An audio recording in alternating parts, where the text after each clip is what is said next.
Welcome to this week's lecture on communication privacy management theory by Sandra Petronio.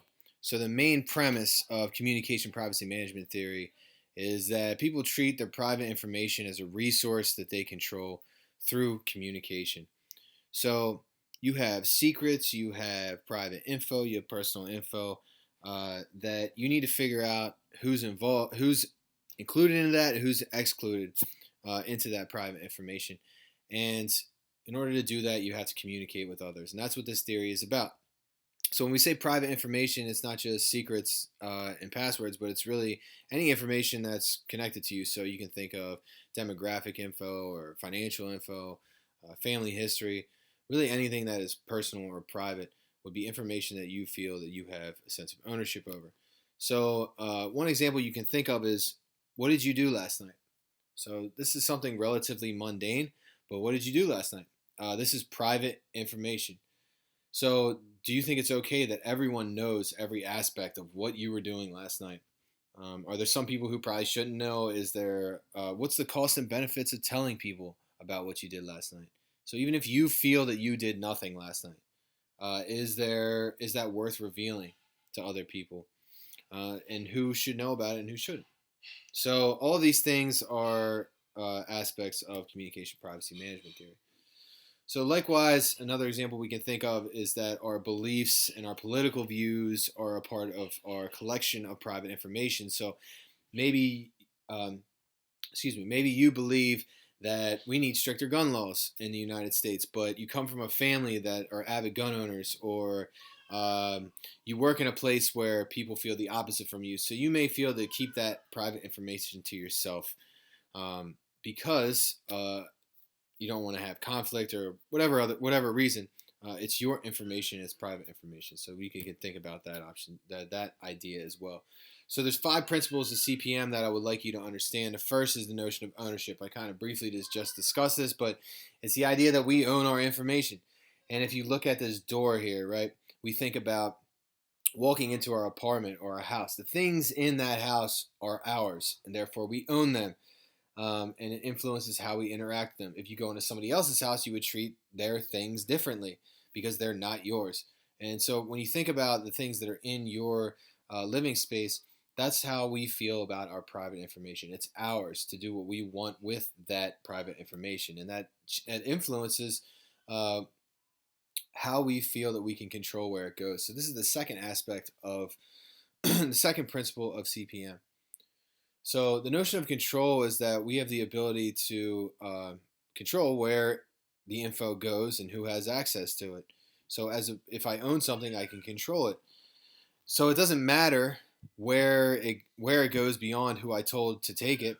It's my information, and I can change the direction of it or do what I want with it. So, for example, even if I told my cousin or my cousin heard a secret about me, it's not their information to do anything with. It's my choice as to where that information travels. So, if you think about a secret or personal information of your own, think about how you feel as to it is yours, right? So then we move on to the third aspect, the third principle, which is the notion of co-ownership or boundaries. So they have several aspects listed here that I'd like to talk about. But boundaries is who's included and who's excluded into the private information. So first we have a collective boundary. A collective boundary is that we know something. So it's if you and I, let's say we imagine we draw a circle around you and I. That's something that we know. That's a collective boundary. So we're both inside that circle. If it's a personal boundary, it's just a circle around myself that I know this, right? Boundary coordination is we know this, but we won't tell all these people. So we draw the circle around us, and all these other people are not included into that boundary. Linkage is that if we're inside the circle, that we both know this private information. It's how much we both know about the private information, right? So it's how many details that we both know.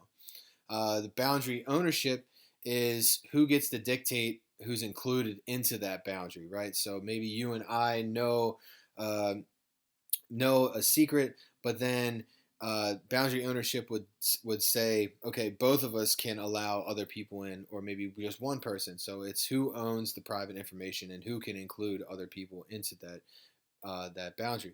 Boundary permeability, finally, is how thick or thin the boundary is. So if it's really thick, then the private information that we hold, we tell nobody not anything about it. Whereas if it's thin, we might tell some people kind of every so often, maybe a few details. It's not as important, right? So that's permeability. The fourth principle of CPM is rules.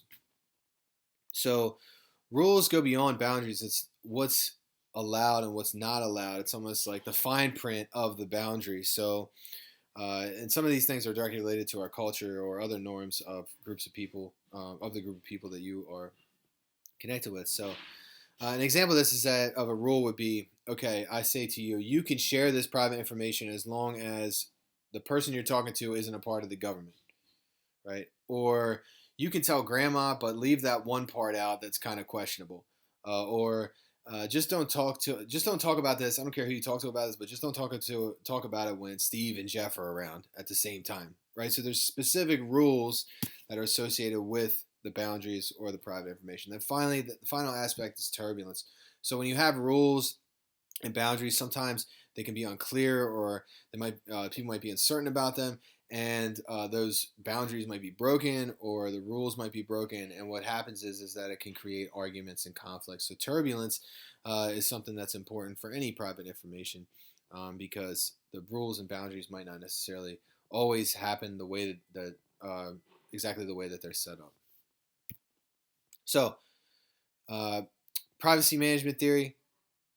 Main point is that private information is a resource that we control through communication. And what I just discussed with you is the ways that we communicate that with others and the way that we manage our information. So if you have any questions, let me know. But that is privacy management.